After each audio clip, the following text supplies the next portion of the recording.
हम लोग बात करेंगे आरसीसी के इम्पोर्टेंट क्वेश्चंस जिनके एसएससी जेई के एग्जाम में आने के चांसेस ज़्यादा हैं। सो हम लोग वन बाई वन डिस्कस करेंगे और IS 450 पर बेस्ड भी क्वेश्चन जिन पर डायरेक्टली क्वेश्चन आते हैं उसको भी हम लोग डिस्कस करेंगे। ठीक है, सो फर्स्ट क्वेश्चन है, for concrete works in seawater or exposed directly along the seacoast, the minimum grade of concrete recommended by IS 456-2000 for plain concrete and reinforced concrete are respectively. So options given है और question ये देखिए आप पूछा गया है 2018, 16 and 2010 में question पूछा गया है। So as per IS 456-2000 clause 8.2.8 concrete in sea water. So इसमें ऑलरेडी मेंशन है कि अगर कंक्रीट इन सी वाटर में है, कंक्रीट इन सी वाटर और expose directly along the sea coast shall be least M20 grade in case of plain concrete. It means plain concrete के लिए, plain concrete के case में minimum grade कितना है, अगर हम बात करें concrete in sea water, so minimum grade कितना होना चाहिए, M20 होना चाहिए। और आरसीसी रेनफोर्स कंक्रीट के लिए मिनिमम ग्रेड कितना होना चाहिए, M30, जो कि कोड ने रिकमेंडेशन दे रखा है। तो यहाँ पे करेक्ट ऑप्शन क्या होगा, ऑप्शन बी जो है वो करेक्ट होगा। नेक्स्ट क्वेश्चन है, the unit weight of RCC in KG पर मीटर क्यूब इज, ऑप्शन है 1200, 1800, 2400 एंड 2500। सो ये भी आप देख सकते हैं 3 टाइम्स क्वेश्चन पूछा गया, 16, 17 और 18 में क्वेश्चन पूछा गया है। So as per IS 450-2000 clause 19.2.1, so इसमें ऑलरेडी एक मेंशन है कि डेड लोड के लिए जो कोड होता है वो IS 875 पार्ट 1 होता है। ठीक है, याद रखिएगा। अगर लाइव लोड है तो पार्ट 2 होता है। ठीक है, विंड लोड है पार्ट 3 होगा, स्नो लोड है पार्ट 4 होगा और कॉम्बिनेशन ऑफ लोड होगा तो पार्ट 5 होता है। ठीक है, बट लोड का जो कोड होगा 875 होगा। ठीक है, इसमें एक चीज और मेंशन किया गया है, अगर प्लेन कंक्रीट की बात करें तो इसका यूनिट वेट होता है, गिवन है, दैट इज 24 किलोन्यूटन पर मीटर क्यूब। और अगर आप रिनफोर्स कंक्रीट की बात करें तो इस केस में होता है दैट इज 25 किलोन्यूटन पर मीटर क्यूब। ठीक है, सो याद रखिएगा कि आरसीसी केस में कितना होता है, that is unit weight 25 kilo Newton पर मीटर क्यूब। सो यहाँ पे केजी पर मीटर क्यूब में बात करा तो करेक्ट ऑप्शन क्या होगा, ऑप्शन डी जो है वो करेक्ट होगा। नेक्स्ट क्वेश्चन है, for minimum number of main steel bars in RCC column must be, option है 4, 6, 8 और 3। आप देख सकते हैं ये कितने डिफरेंट एग्जाम में कितनी बार पूछा गया है। आरपीएससी जेई 2020 में पूछा गया है, यूपीएससी ए 2007 में पूछा गया, ईएससी 2005 में, एसएससी जेई 7 और 10 में क्वेश्चन पूछा गया है। तो ये इंपॉर्टेंट क्वेश्चन है और मैक्सिमम जगह इंटरव्यू में भी क्वेश्चन पूछा जाता है। So as per IS 450-2000, the minimum number of main steel bar, ये कह सकते हैं longitudinal bars कितना होता है सर्कुलर कॉलम में, ऐसे minimum number of longitudinal bar कितना होता है, 6 होता है। अगर आप रेक्टेंगुलर कॉलम प्रोवाइड कर रहे हैं तो इस केस में मिनिमम नंबर ऑफ बार्स कितने होंगे, 4 होंगे। ठीक है, ऑलरेडी कोड में मेंशन है। तो याद रखिएगा यहाँ पे सर्कुलर कॉलम की बात कर रहा है तो करेक्ट ऑप्शन क्या होगा, ऑप्शन बी जो है वो करेक्ट होगा। Next question है, according to IS 450-2000, the maximum reinforcement in a column is, option है 4%, 6%, 2%, 8%। 2009 SSC में क्वेश्चन पूछा गया है। So as per IS 450-2000 clause 26.5.3, इसमें ऑलरेडी मेंशन है कि मिनिमम जो आप रेनफोर्समेंट देंगे, लॉन्गिट्यूडिनल रेनफोर्समेंट, वो कितना होना चाहिए, 0.8% से of the cross section area से कम नहीं होना चाहिए। ठीक है, और मैक्सिमम कितना ले सकते हैं, इट इज 6% ले सकते हैं। ठीक है, तो मिनिमम होता है दैट इज 0.8% एनफोर्समेंट, मैक्सिमम कितना होता है 6%। ठीक है, कॉलम के केस में। ठीक है, बट इसमें एक चीज और मेंशन किया गया कि अगर ओवरलैपिंग हो रही है या कंक्रीट को प्लेसिंग करने में डिफिकल्टी आ रही है, तो उस केसेस में आप 4% ले सकते हैं। ठीक है, सो यहाँ पे मैक्सिमम एनफोर्समेंट इन कॉलम की बात कर रहा है तो करेक्ट ऑप्शन क्या होगा, 86%। सो ऑप्शन बी जो है वो करेक्ट होगा। होप आपको वीडियो अच्छी लगेगी, और अच्छी लगे तो please like, share and subscribe जरूर करें। सो नेक्स्ट क्वेश्चन है, minimum percentage of longitudinal reinforcement RCC column is, options given है 2014 में आरसीसी में एसएससी जे में पूछा गया है। सो ऑलरेडी हम प्रीवियस क्वेश्चन में हम लोग डिस्कस कर चुके हैं कि अगर लॉन्गिट्यूडिनल रेनफोर्समेंट मिनिमम की बात करें आरसीसी कॉलम में कितना होता है, इट इज 0.8% होता है। सो करेक्ट ऑप्शन क्या होगा यहाँ पे, दैट इज ऑप्शन सी जो है वो करेक्ट होगा। नेक्स्ट क्वेश्चन है RCC column with dimension of 200 mm into 450 mm provided in a building. Calculate the least cross-sectional area of steel reinforcement can be provided according to IS 456-2000. DSSB J 2019 में question पूछा गया है। सो हमको find करना है area of steel that is AST. अब बोला गया है कि लीस्ट क्रॉस, अब बात कर रहा है कि आपको कैलकुलेट करना है least cross sectional area of the steel reinforcement can be provided according to IS 456 में मिनिमम कितना रिइंफोर्समेंट होता है ऑलरेडी हम डिस्कस कर चुके हैं 0.8% ऑफ क्रॉस सेक्शनल एरिया। तो एरिया कितना गिवन है, इट इज 200 into 450। तो इसको आप सॉल्व कर लीजिए और सॉल्व करने पर ये आएगा दैट इज 720 mm स्क्वायर। सो करेक्ट ऑप्शन क्या होगा, ऑप्शन बी जो है वो करेक्ट होगा। नेक्स्ट क्वेश्चन है the diameter of longitudinal bars of RCC column should never be less than. So ये आप देख सकते हैं 2014 और 17 में क्वेश्चन पूछा गया है।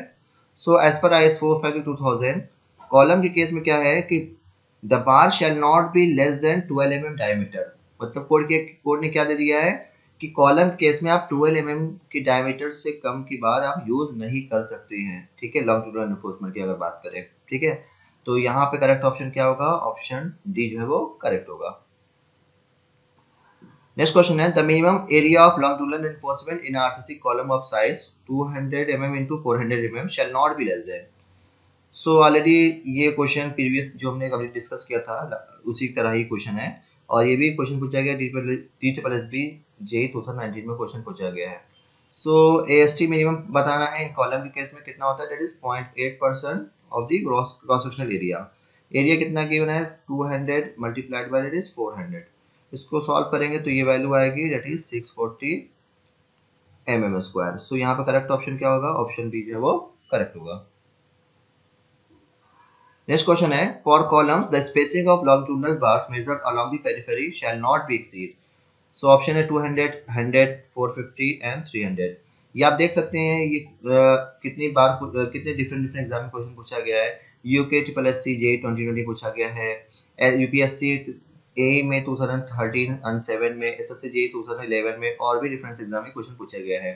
सो कोड ने क्या रिकमेंडेशन दिया है आईएस 452-2000 ने कि spacing of longitudinal bars measured along the periphery of the column shell not exceed 300 mm। मतलब कि आज स्पेसिंग की बात करें लॉन्गिट्यूडनल रिइंफोर्समेंट में तो 300 mm से ज्यादा जो है एक्सीड नहीं कर सकते हैं आप स्पेसिंग, ठीक है।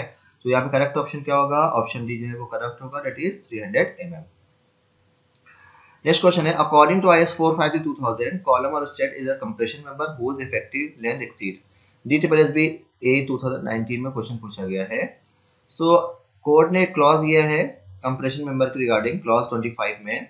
इसमें ऑलरेडी मेंशन कर दिया है कॉलम और state is a compression member the effective length of which exceed 3 times of the least lateral dimension. मतलब कि क्या है कि इफेक्टिव लेंथ अगर 3 times of least lateral dimension से एक्सीड करती है तो उस केस में उसको क्या बोलोगे, कॉलम और स्टेट बोलोगे, ठीक है। तो यहाँ पे करेक्ट ऑप्शन क्या होगा, ऑप्शन डी जो है वो करेक्ट होगा, it is least lateral dimension, 3 times of least lateral dimension. इसमें एक क्लॉज और भी गिवन है, क्या गिवन है कि अगर पेडेस्टल की बात किया जाए, हो सकता है आपको किसी डिफरेंट एग्जाम में पूछा जाए, तो अगर पेडेस्टल आप की बात करें तो पेडेस्टल भी एक कंप्रेशन मेंबर है और इस केस में क्या गिवन है कि effective length which does not exceed 3 times of least lateral dimension. तो पेडेस्टल के केस में 3 times of least lateral dimension से एक्सीड नहीं कर सकती है, बट कॉलम स्टेट के केस में जो इफेक्टिव लेंथ है वो 3 times of least lateral dimension से एक्सीड कर सकती है, ठीक है। तो ये आप याद रखिएगा, ठीक है। नेक्स्ट क्वेश्चन है the model ratio m is given by options given है। क्वेश्चन पूछा गया है 2009 और 2016 में क्वेश्चन पूछा गया है। सो मॉडल रेशियो क्या होता है, दैट इज m को मॉडल रेशियो को m से रिप्रेजेंट करते हैं स्मॉल m से, और ये क्या होता है, that is ratio of modulus velocity of the steel upon modulus velocity of the concrete का रेशियो होता है। और IS 456 में मेंशन है that is m equal to होता है that is 280 upon 3 sigma CBC, where sigma CBC क्या है, that is permissible compressive strength, permissible compressive strength of concrete in bending in Newton per mm square, ठीक है। तो यहाँ पे करेक्ट ऑप्शन क्या होगा, ऑप्शन ए जो है वो करेक्ट होगा। Next question is the modular ratio for M25 grade of concrete if sigma CBC is equal to 8.5 MPa। ये क्वेश्चन पूछा गया DSSB JEE 2019 और SSC 2018 में क्वेश्चन पूछा गया है। सो ऑलरेडी हम लोग को पता है कि मॉडुलर रेशियो क्या होता है, that is 280 upon that is 3 sigma CBC। और M25 के लिए सिग्मा CBC की वैल्यू इसमें दे दिया है, कितनी है वो 8.5 है। सो पुट करते हैं, that is 280 upon that is 3 into 8.5। So solve करेंगे तो ये वैल्यू आएगी दैट इज 10.98। तो मॉडुलर रेशियो की वैल्यू कितनी है, that is 10.98। So correct option क्या होगा, ऑप्शन डी जो है वो करेक्ट होगा। नेक्स्ट क्वेश्चन है equivalent area of a reinforced cement concrete section, और ऑप्शंस गिवन है, और ये क्वेश्चन पूछा गया यूकेपीएससी AE 2007 में क्वेश्चन पूछा गया है। सो यहाँ पे इक्विवेलेंट सेक्शन की बात कर रहा है, तो अगर मैं एक आरसीसी सेक्शन बनाते हैं, यहाँ पे रिइंफोर्समेंट है सपोज, ठीक है, प्रोवाइड किया है, और यहाँ पे कंक्रीट है, ठीक है, सो कंक्रीट है। सो इस केस में आप अगर इक्विवेलेंट सेक्शन बनाएंगे, ठीक है, तो इक्विवेलेंट सेक्शन के केस में इक्विवेलेंट एरिया कितना होगा, सो ए इक्विवेलेंट कितना होगा, दैट इज होता है m times of AST plus AC, where AST is equal to area of steel and AC is equal to area of concrete, और m क्या है, इट इज मॉडुलर रेशियो है, ठीक है। तो करेक्ट ऑप्शन क्या होगा, ऑप्शन जो है ऑप्शन बी जो है वो करेक्ट होगा, ठीक है। इसका ऑलरेडी डेरिवेशन है, ठीक है, तो मैं डायरेक्ट बता दूं यहाँ पे। नेक्स्ट क्वेश्चन है the yield state divided by the factor of safety is called limit state, ultimate state, permissible state, elastic stress। UK SSC JEE 2020 में क्वेश्चन पूछा गया है। सो परमिसिबल स्ट्रेस अगर फाइंड करना है तो उसको कैसे फाइंड कर सकते हैं, that is yield state divided by the factor of safety, तो हमको क्या मिल जाती है, परमिसिबल स्ट्रेस मिल जाती है। तो करेक्ट ऑप्शन क्या होगा, ऑप्शन बी जो है वो करेक्ट होगा। नेक्स्ट क्वेश्चन है the permissible compressive stress in concrete due to the bending is 7 newton per M square, calculate the modular ratio. DSSB JEE 2019 में क्वेश्चन पूछा गया है। So m equal to already हमको पता है, दैट इज होता है 280 upon 3 sigma CBC, and sigma CBC की वैल्यू गिवन है, कितनी गिवन है, दैट इज 7, तो 3 इंटू 7, तो सॉल्व करेंगे, ये वैल्यू आएगी that is 13.33। So correct option क्या होगा, ऑप्शन ए जो है वो करेक्ट होगा।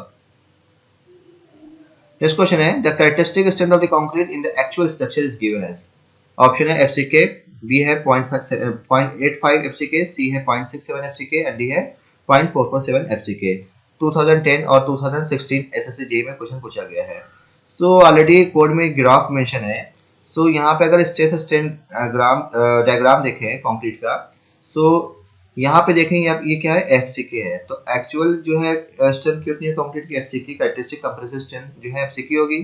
बट अगर स्ट्रक्चर की में बात करें तो ये कितनी होगी, दैट इज 0.67 FCK मेंशन है। इसका मतलब क्या है कि FCK को डिवाइड कर दिया गया है factor of partial factor of safety से। So partial factor of safety of the concrete कितना होता है, दैट इज 1.5, तो इसको करेंगे तो वैल्यू आएगी दैट इज 0.67 FCK। फिर यहाँ पे है कि अगर आप डिजाइन कर्व की बात करें तो उस केस में क्या होता है, that is 0.67 FCK upon gamma m, तो ये सॉल्व करेंगे 1.5 से डिवाइड करेंगे, ठीक है, तो अगर फैक्टर ऑफ सेफ्टी से, तो ये वैल्यू आती है दैट इज 0.446 FCK। सो यहाँ पे एक्चुअल स्ट्रक्चर की बात कर रहा है, तो कितनी होगी characteristic strength, that is 0.67 FCK। Correct option क्या होगा, ऑप्शन सी जो है वो करेक्ट होगा। नेक्स्ट क्वेश्चन है the partial safety factor for concrete is, option है 1.5, 1.95, 2, 1.15। ये क्वेश्चन पूछा गया 2009, 10 और 16 SSC में क्वेश्चन पूछा गया है।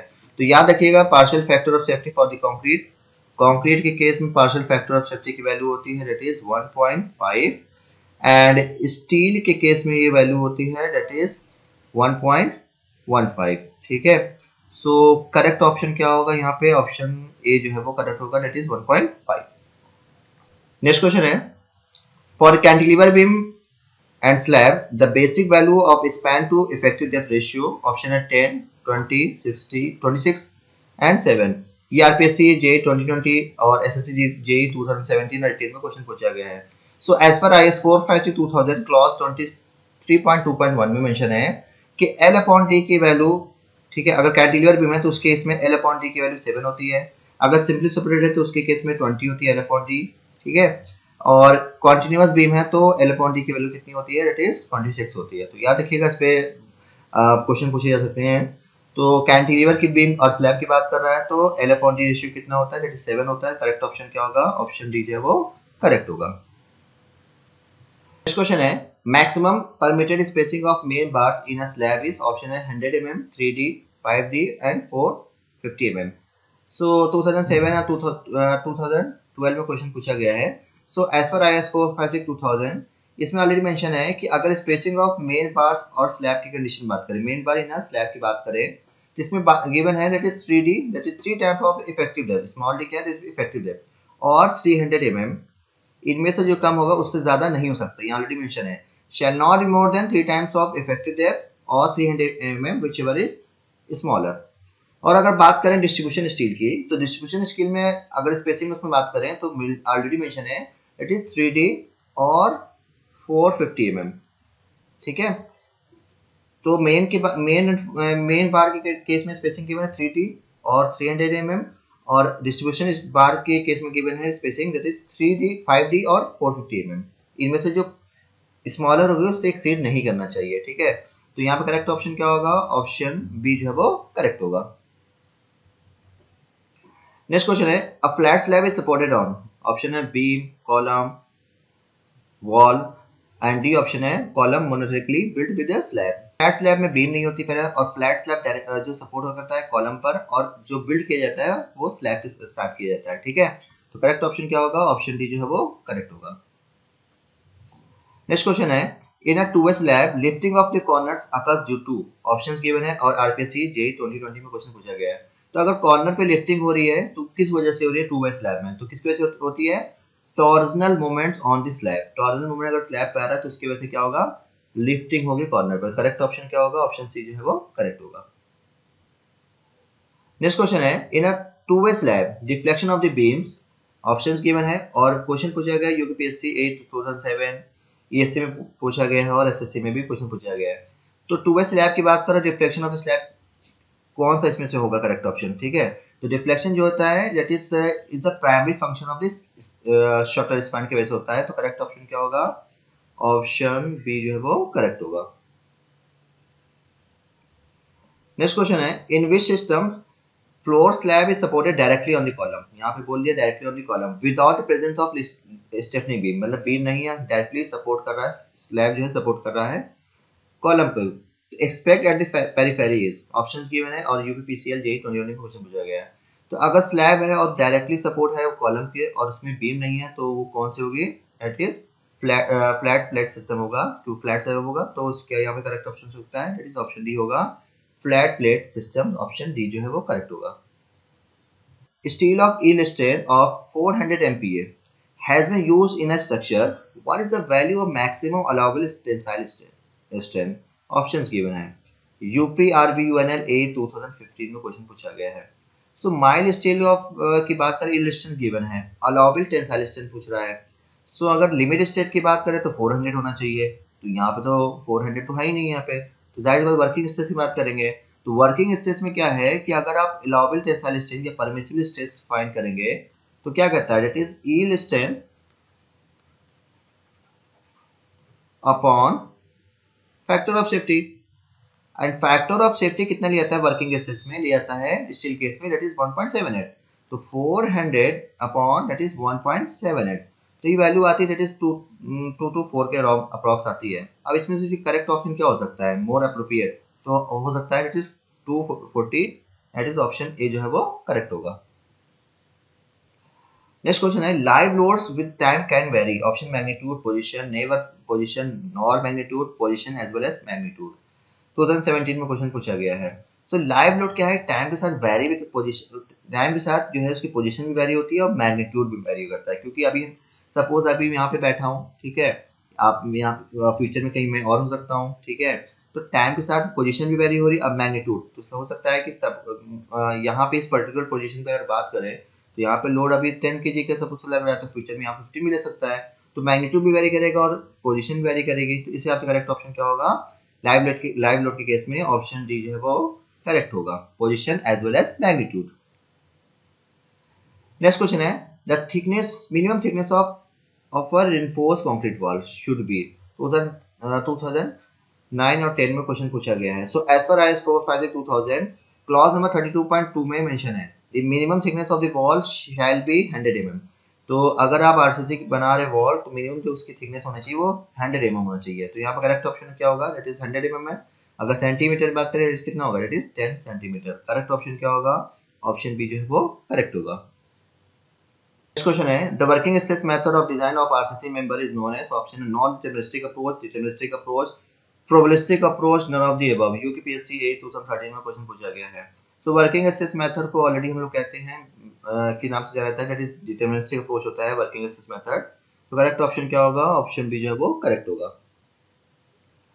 नेक्स्ट क्वेश्चन है the section in which the area of steel is such that at the ultimate limit state, the ultimate compressive state in concrete is reached. However, the tensile strain in the steel reinforcing steel is less than the yield state is known as. So options given है और पूछा गया UPPCL JEE 2020 में question पूछा गया है. So यहाँ पे ऑलरेडी आप देखिए मेंशन है कि कंप्रेसिव स्ट्रेन जो है वो अल्टीमेट स्ट्रेन पर अपने अल्टीमेट पोजीशन मतलब स्ट्रेन लिमिट पर पहुंच गया है कंक्रीट. ठीक है, कंप्रेसिव स्ट्रेन इन कंक्रीट जो है वो पहुंच गया है अपने अल्टीमेट स्टेट पे. और अगर हम स्टील की बात करें तो वो यील्डिंग स्ट्रेन पे से कम है. इसका मतलब पहले फेलियर कौन हो रहा है? कंक्रीट का हो रहा है. अगर पहले फेलियर कंक्रीट हो रहा है इसका मतलब क्या है कि सेक्शन जो है वो ओवर एनफोर्स सेक्शन है. तो करेक्ट ऑप्शन क्या होगा? ऑप्शन डी जो है वो करेक्ट होगा. नेक्स्ट क्वेश्चन है if the depth of neutral axis is less than the critical neutral axis is the section is options given है एंड यूपीएससी जे 2020 में क्वेश्चन पूछा गया है. सो न्यूट्रल एक्सिस की value less than a critical neutral axis से कम है. ठीक है, तो इस केस में क्या होगा? सेक्शन जो आपका होगा दैट इज अंडर रिइंफोर्स्ड होगा. ठीक है, अगर न्यूट्रल एक्सिस की वैल्यू क्रिटिकल न्यूट्रल एक्सिस से ज्यादा होती है तो उसको बोलते हैं that is over reinforced section. ठीक है, और अगर n इक्वल टू nc होगा तो दैट इज बैलेंस सेक्शन होगा. तो अब करेक्ट ऑप्शन क्या होगा? Option that is D correct होगा. नेक्स्ट क्वेश्चन है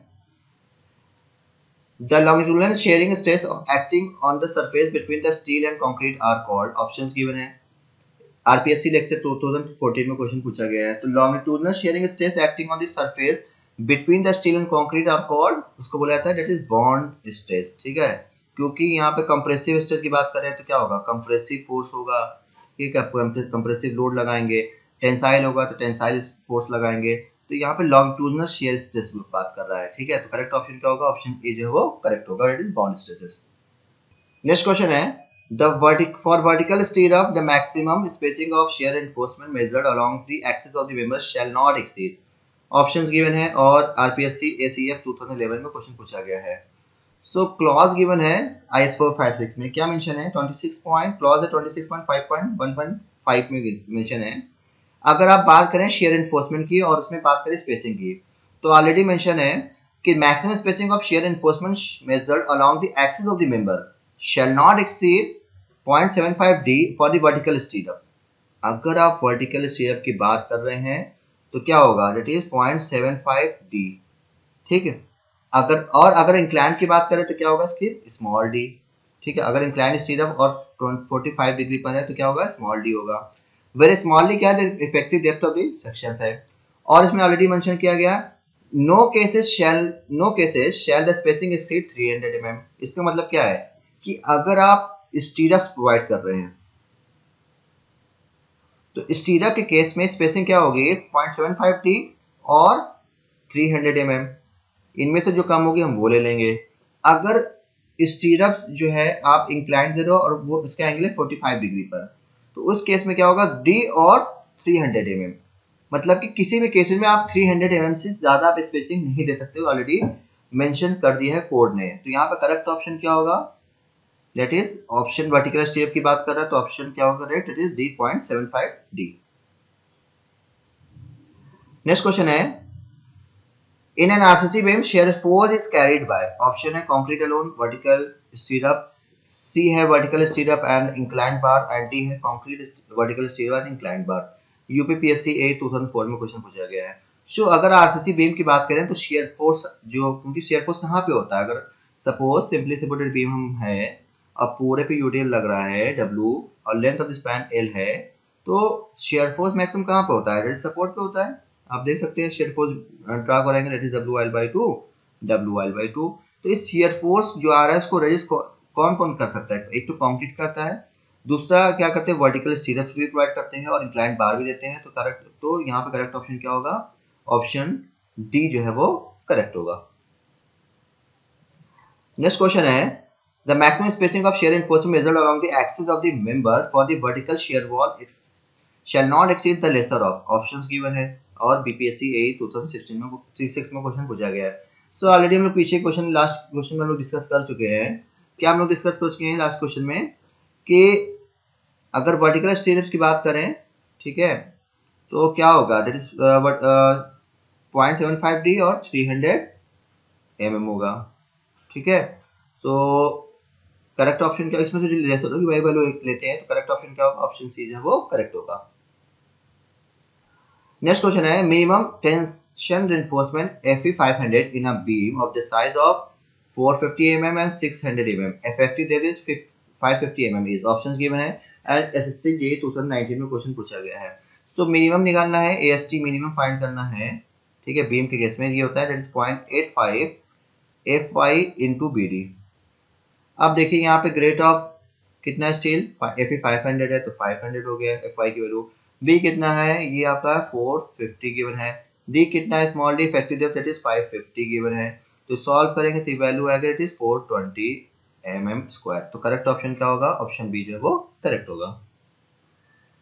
नेक्स्ट क्वेश्चन है the nominal shear stress tau v in a reinforced concrete beam is carried by is given by, options given है, ठीक है। और तो nominal shear stress that tau v होता है that is vu upon bd होता है, कोड में ऑलरेडी मेंशंस है।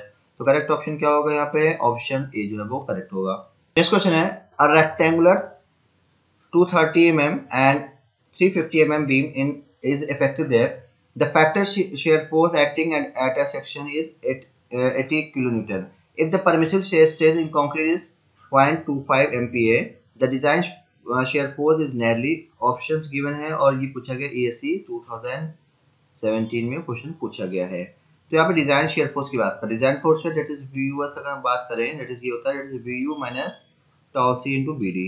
अब देखिए शेयर फोर्स कितना गिवन है, factor shear force that is 80 given है। अब टाउ सी इंटू बीडी नहीं पता है, ठीक है, तो वैल्यू गिवन है सारी पुट कर देते हैं। तो 80 माइनस टाउ सी परमिशन शेयर स्ट्रेस कितना गिवन है कंक्रीट में, दैट इज 0.25, तो 0.25।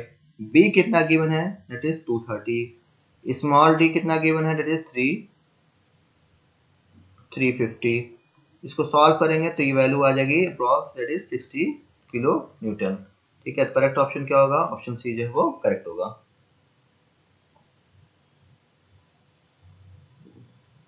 नेक्स्ट क्वेश्चन है spacing of share स्टीरअप्स in RCC rectangular beam is, option given है और ये क्वेश्चन पूछा गया है यूपीएससी ए 2004 और 13 में।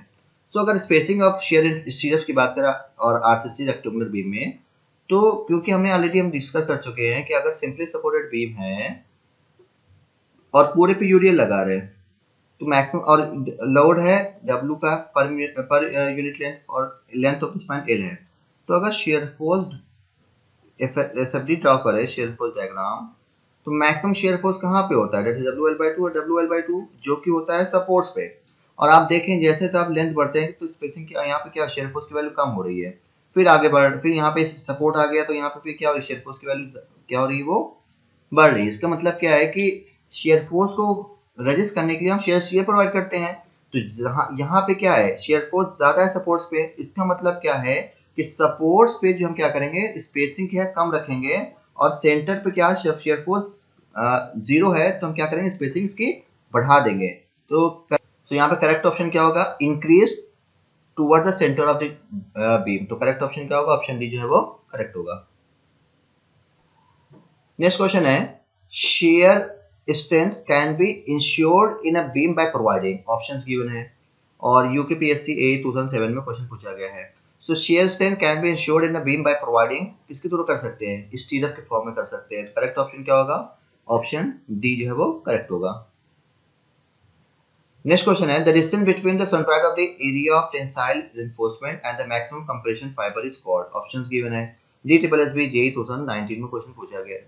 ठीक है, तो यहाँ पे बोला जा रहा है अगर हम बीम ड्रॉ करें, बीम का क्रॉस सेक्शन, ठीक है, सो बीम का क्रॉस सेक्शन अगर हम लोग ड्रॉ करते हैं तो, और यहाँ पे अगर रिइंफोर्समेंट है, ठीक है, तो रिइंफोर्समेंट के आउट सेंटर से लेकर टॉप मोस्ट कंप्रेशन फाइबर तक की डिस्टेंस क्या होती है, दैट इज इफेक्टिव डेप्थ होती है, that is small D. Correct option क्या होगा, ऑप्शन बी जो है वो करेक्ट होगा, दैट इज इफेक्टिव डेप्थ। ठीक है, नेक्स्ट क्वेश्चन है the distance measured from the exposed concrete surface to the nearest surface of the reinforcing bar is called. Options given है DSSB JEE 2019 में question पूछा गया है।